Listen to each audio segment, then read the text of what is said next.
Escola de Chicago.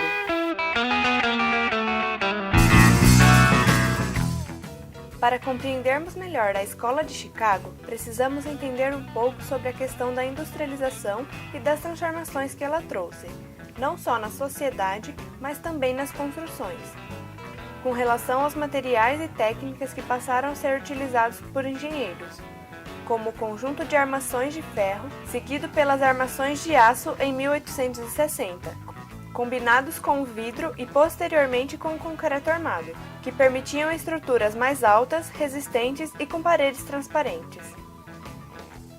Os primeiros monumentos estruturais que surgiram nesse período foram as pontes, que graças aos engenheiros deixaram de ser construídas de madeira para serem feitas de ferro. A princípio, toda essa nova tecnologia causou espanto nos arquitetos, fazendo com que a maioria deles evitassem mudar seus estilos. Nos Estados Unidos, até o século XIX, os arquitetos e engenheiros limitavam-se a copiar os estilos da arquitetura da Europa. Mas a partir desse século, então, a situação se inverte, surgindo um novo tipo de arquitetura que passa a ser influência na arquitetura europeia. Em 1871 que a história começa, foi quando houve um grande incêndio em Chicago, que destruiu a cidade quase por completo, tendo como necessidade a reconstrução de forma rápida e com eficácia. Antes disso, a cidade toda era construída em madeira, através de estruturas de encaixe que permitiam o uso da rica matéria-prima com rápido tempo de montagem. O medo que houvesse outro incêndio fez com que fossem testados novos sistemas construtivos, deixando de utilizar materiais altamente inflamáveis como a madeira e utilizando novas tecnologias da engenharia civil, como painéis de vidro, estruturas de metal e revestimentos em tijolo. A nova tecnologia arquitetônica da Escola de Chicago trazia muitas vantagens. As vigas de aço eram à prova de fogo. As paredes se inserem na estrutura, deixando mais espaço. Novos andares podem ser acrescentados e os muros exteriores não são mais necessários para o sustento da estrutura, podendo ser substituídos por janelas maiores. A partir de então, surgiram os primeiros arranha-céus que o mundo conheceu. Era a nova cidade moderna, que não tinha apego aos estilos históricos como na Europa. Essa reformulação urbana transforma a cidade num grande centro de negócios. A arquitetura desenvolvida em altura contribuiu também para o aparecimento do elevador e o telefone, que permitiam a comunicação entre vários pisos de qualquer edifício com qualquer número de pisos. Os arquitetos que reconstruíram essa parte da cidade no virar para o século XX ficaram conhecidos como pertencentes à Escola de Chicago, ou estilo comercial. Deste conjunto podemos destacar William LeBaron Jenney, Daniel Burnham, Duncan Adler e, por último, o nome mais sonante desta época, Lois Sullivan.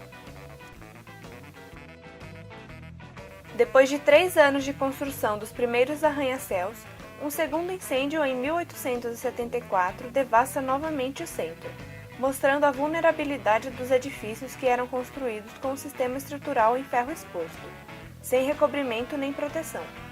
O problema se resolve com o avanço técnico desenvolvido por LeBaron Jenney, um sistema estrutural em ferro protegido contra o fogo, que consistia em uma rede metálica equilibrada com precisão, solidificada e protegida contra o fogo, para retardar a chegada do calor até a estrutura de ferro. Esse sistema foi utilizado no Home Source Building, em 1884.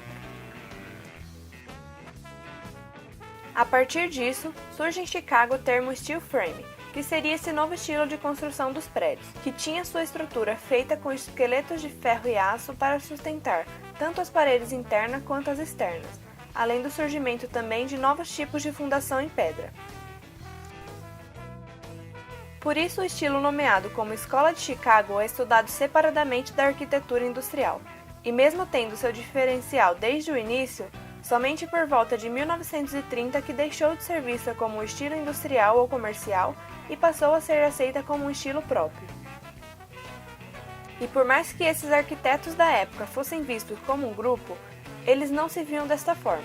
O nome Escola de Chicago, assim como todas as informações do estilo, foi dado posteriormente pelos modernistas. Eles consideraram que essas foram uma das maiores contribuições para a arquitetura moderna, que só começou depois de 1918. O Centro Histórico de Chicago, que consiste na área da cidade que foi toda reformada e onde foram construídos os primeiros arranha-céus, ficou conhecida como Loop de Chicago. Atualmente, além de alguns prédios do período de reerguimento, a área conta também com prédios voltados aos comércios, escritórios e hotéis. E continua sendo experimentado novos sistemas de construção que são referência mundial tanto na arquitetura como também na engenharia.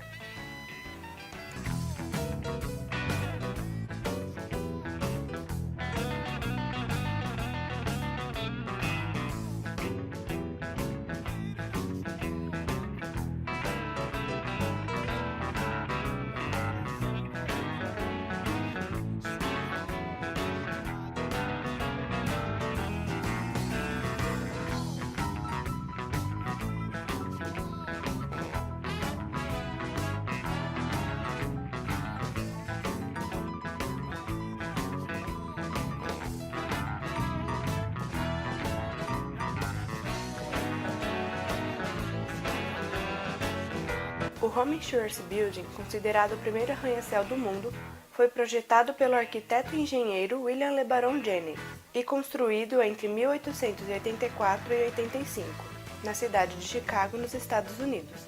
Seu projeto inicial contava com 10 pavimentos, posteriormente foram acrescentados mais 2 andares, todos para uso de escritório, e em 1931 o prédio fechou e foi demolido. O edifício consistia no formato de um prisma, com poucas ornamentações e referências ao classicismo. A maior parte da estrutura era feita de gesso forjado, e diferente dos demais edifícios que usavam tijolos tanto na parte interna quanto na externa, nele foi usado pela primeira vez o aço estrutural. Com a chegada da industrialização nos Estados Unidos, muitas cidades como Chicago passaram a ter um grande crescimento industrial. A população presente aumentava a cada dia, principalmente com o aumento dos imigrantes no país. E como consequência, as cidades passaram a ficar pequenas para abrigar a tantos moradores. Tendo em vista as novas necessidades das cidades dominadas pela industrialização, foi preciso pensar em uma nova forma de habitação que não ocupasse tanto espaço, porém que acomodasse uma grande quantidade de pessoas. Deste modo, as cidades passam a crescer não somente de forma horizontal, com a construção das casas, mas também de forma vertical, com o surgimento dos edifícios que abrigam um número muito maior de moradores. Em 1883, a Home Insurance Company realiza um concurso para a realização de seu edifício, cujo qual LeBaron Jenney foi o vencedor. Já em 84, o engenheiro realiza o primeiro projeto para o edifício, feito com um esqueleto todo de metal. Devido ao novo material de suporte usado na construção desta obra, o edifício foi considerado o primeiro arranha-céu, e assim a cidade de Chicago passa a ser vista como um exemplo de arquitetura e engenharia para o mundo. Em sua construção, encontramos várias inovações tragas pela tecnologia, que começava a dominar as cidades. Entre elas está a fabricação do elevador, mecanismo que passou a ser popular para facilitar a locomoção aos andares superiores do edifício, visto que anteriormente existiam edificações de no máximo 5 andares, facilmente acessados por lances de escadas. Além disso, também passa a existir a estrutura à prova de fogo. A nova estrutura era feita de colunas de aço, além de partes com ferro forjado e também com o fundido, que sustentavam todo o peso dos pisos, fazendo com que as paredes externas servissem apenas para vedação, e não mais como sustentação da edificação, sem a necessidade de ser muito espessas. Com a afinação da espessura das paredes externas, o peso de carga suportado pela edificação diminui, consequentemente ele pode ser mais alto. As fachadas podem ter aberturas com janelas maiores, já que não possui mais elementos construtivos de grande densidade na mesma, e o ambiente interno passa a ser melhor aproveitado. Durante um período, foi interrompida a construção do edifício para ser realizada uma inspeção de segurança, pois as autoridades da cidade acreditavam que o Home Insurance podia oferecer riscos à população, por não acreditarem que uma construção daquele tamanho e peso poderia se manter em pé em segurança. Sua fachada, tendo como inspiração uma coluna clássica, era dividida em 3 partes, sendo elas a base, os 2 primeiros pavimentos na qual se encontrava o acesso ao edifício, e era revestido com pedra. O fuste era a parte principal do edifício, onde se encontravam os escritórios, que consistia em várias janelas e uma malha ortogonal. E a última parte era a representação do capitel, onde se encontrava o topo do edifício de forma também ornamentada. Essa forma de divisão com inspiração na base, fuste e capitel também foi empregada no Guaranty Building.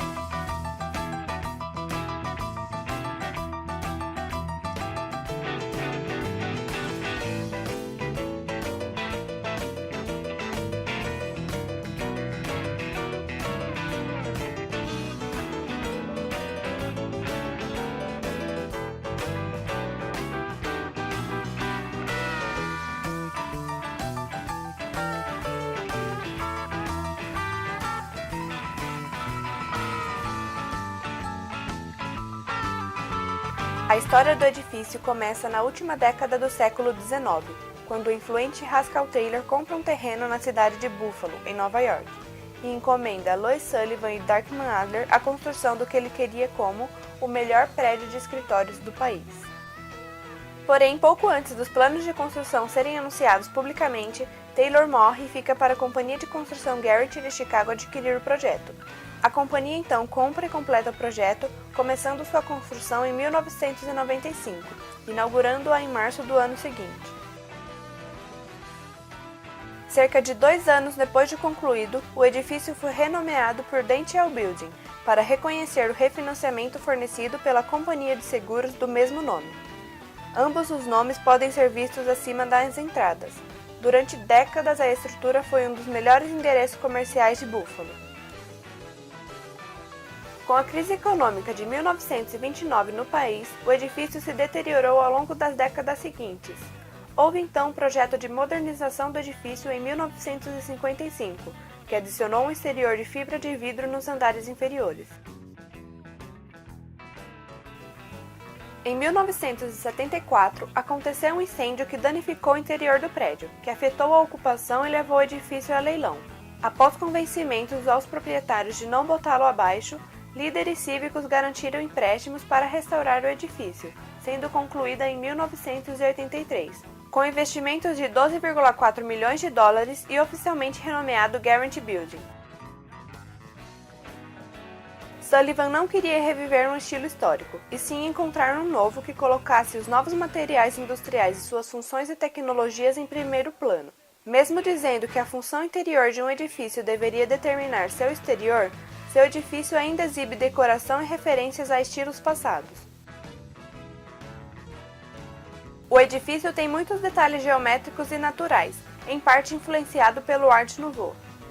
Sullivan enfatizou a verticalidade do prédio com uma decoração, em destaque pela cornija maciça ao topo, o que levou muitas vezes à comparação do design exterior de todo o edifício com uma coluna clássica, base, fuste e capitel. Os 2 primeiros andares são destinados a espaços públicos, seguido de 10 andares de escritórios em pisos uniformes, finalizado por uma fileira de janelas redondas e a cornija elaborada.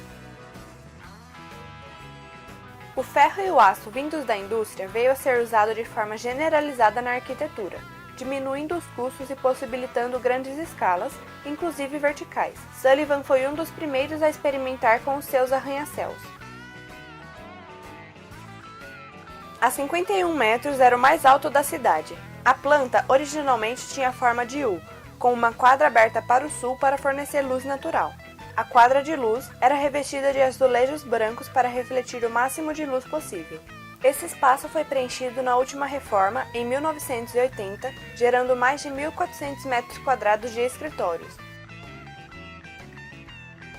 Sua fachada é feita de terracota, um material à base de argila que possibilita fazer diversas formas, duradouras e à prova de fogo, leve e barato que após queimado em altas temperaturas ganha a aparência de pedra. O uso do material para fins arquitetônicos foi pensado e retomado após o Grande Incêndio de Chicago, quando se estabeleceram fábricas de tal produção pelo país. Os desenhos, em predominância na cornija, nos remetem às formas botânicas, como folhas e flores, inclusive no interior do edifício, como pelos balaústres da escada e na gaiola do elevador. Já no exterior, a maior parte é revestido com ornamentos geométricos.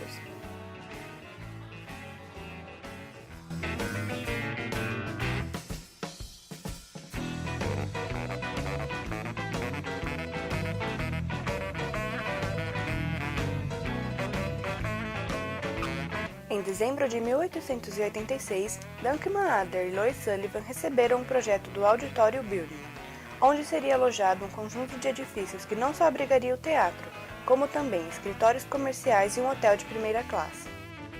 A ideia foi do desenvolvedor Ferdinand F. Peck, que tinha como objetivo fortalecer as artes construindo o mais largo e grande teatro de Chicago, algo difícil de se realizar em meio ao reerguimento da cidade após o incêndio.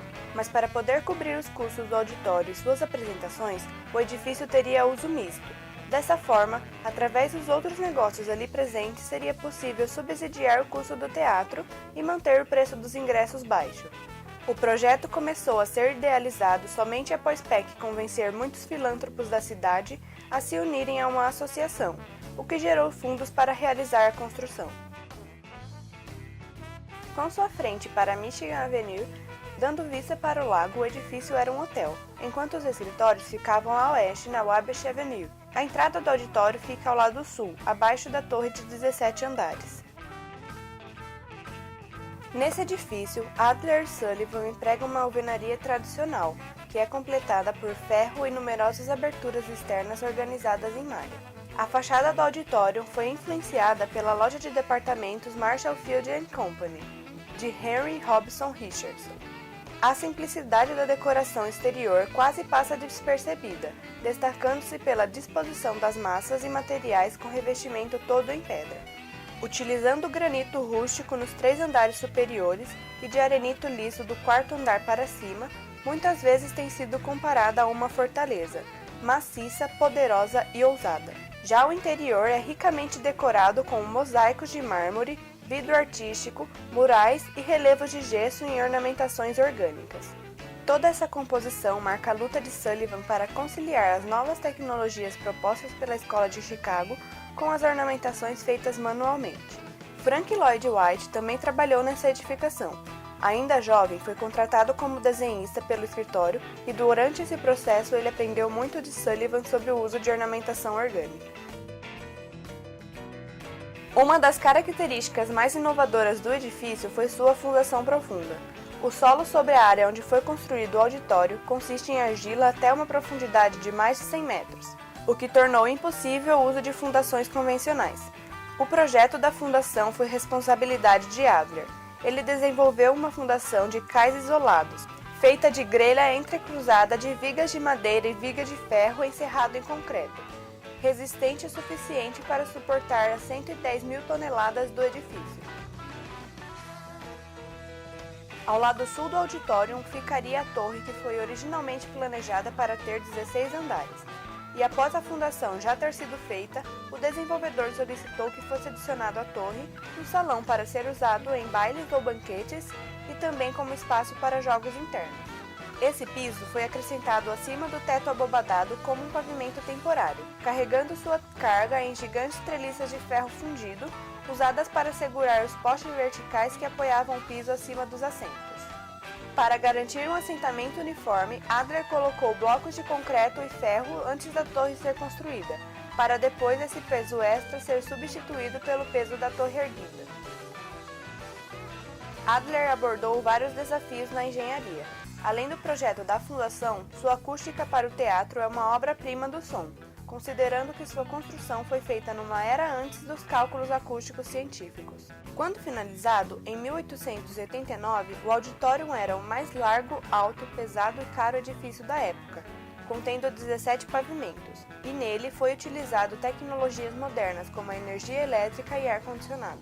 O teatro foi projetado para incluir 4.200 lugares no auditório, e podendo ser dividido em pequenos auditórios caso houvesse necessidade. Além disso, o edifício conta com 130 escritórios e mais o hotel com 400 quartos. O edifício não era apenas uma enorme conquista civil, mas também um símbolo do sucesso de Chicago. O Auditorium Building é um exemplo do que pode acontecer quando líderes de negócios e a comunidade artística trabalham juntos para criar uma arquitetura funcional e estética de multiuso. Na década de 1940, o auditório foi tomado pela cidade de Chicago e usado como um centro de oficiais da Segunda Guerra Mundial. Em 1945, o espaço se deteriorou, sofrendo danos significativos à ornamentação de gesso de Sullivan. Para impedir que fosse demolido, a Universidade Roosevelt adquiriu o edifício, mas não teve os fundos suficientes para restaurá-lo, até 1963, quando um conselho foi formado para arrecadar dinheiro para sua restauração. Sob a direção do arquiteto Harry Weese, o teatro foi restaurado e reaberto em 1967. Graças aos projetos de restauração e conservação, os visitantes novamente puderam desfrutar os brilhantes arcos do teto, folhados a ouro de 24 quilates, além de centenas de padrões de stencils maravilhosamente restaurados, com desenhos dourados em relevo, e os intermináveis mosaicos de chão e parede.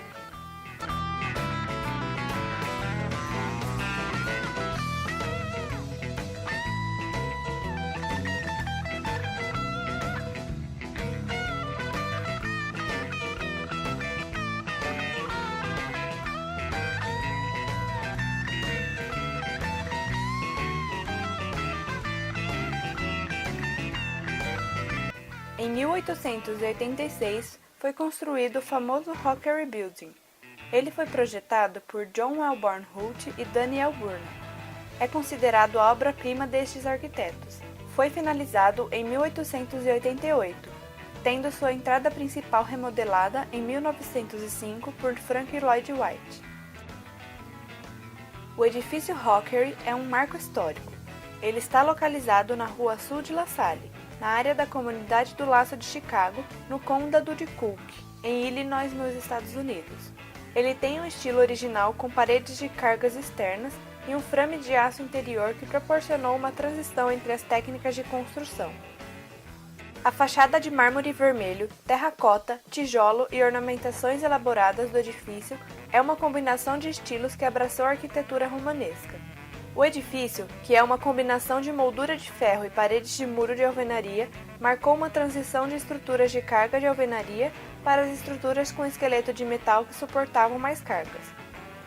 Ao misturar essas técnicas modernas de construção com elementos tradicionais, Burnham e Holt procurou criar uma declaração arquitetônica arrojada.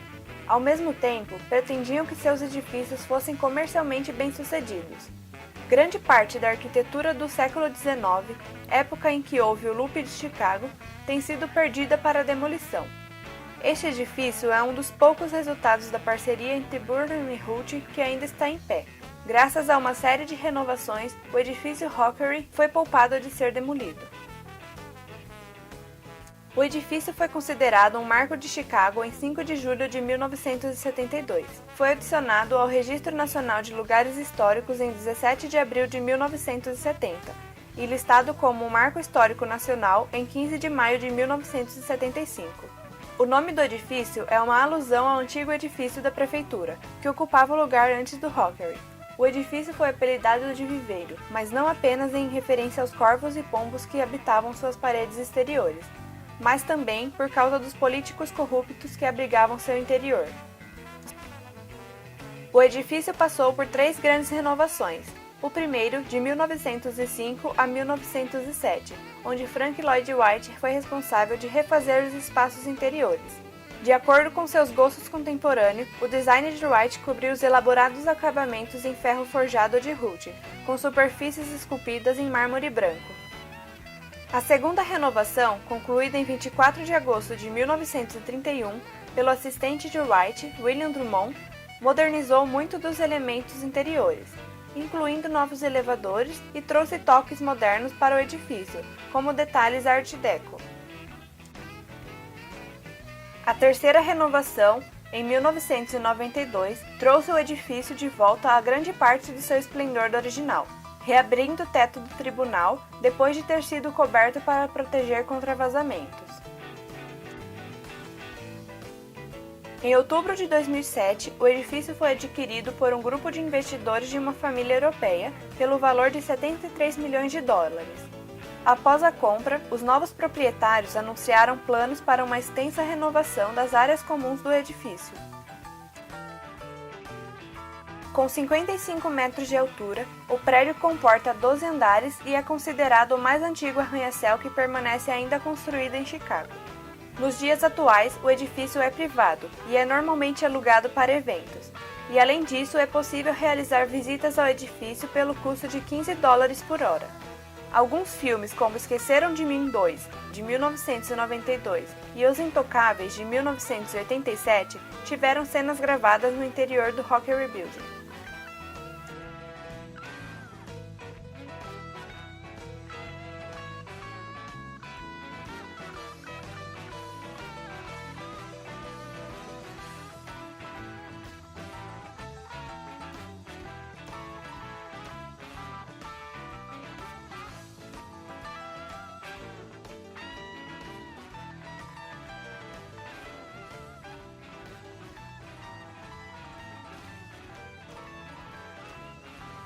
Com sua arquitetura caracterizada pelas fachadas simples e estruturas verticalizadas, a Escola de Chicago nos trouxe também novas tipologias, já que devido ao aumento da cidade foi necessário agrupar num edifício o maior número de andares para diferentes tipos de usos. A Escola de Chicago foi claramente o estilo mais marcante do período entre o século XIX e XX nos Estados Unidos, que com todas as novas tecnologias empregadas, contribuiu para a evolução da cidade após o incêndio e também para o surgimento do modernismo. Esse trabalho foi realizado pelas alunas Amanda Cavalini, Bruna Gotardo, Gabriela Rezende e Mariana Souza, cursando o 5º semestre do curso de Arquitetura e Urbanismo no Centro Universitário Padre Anchieta.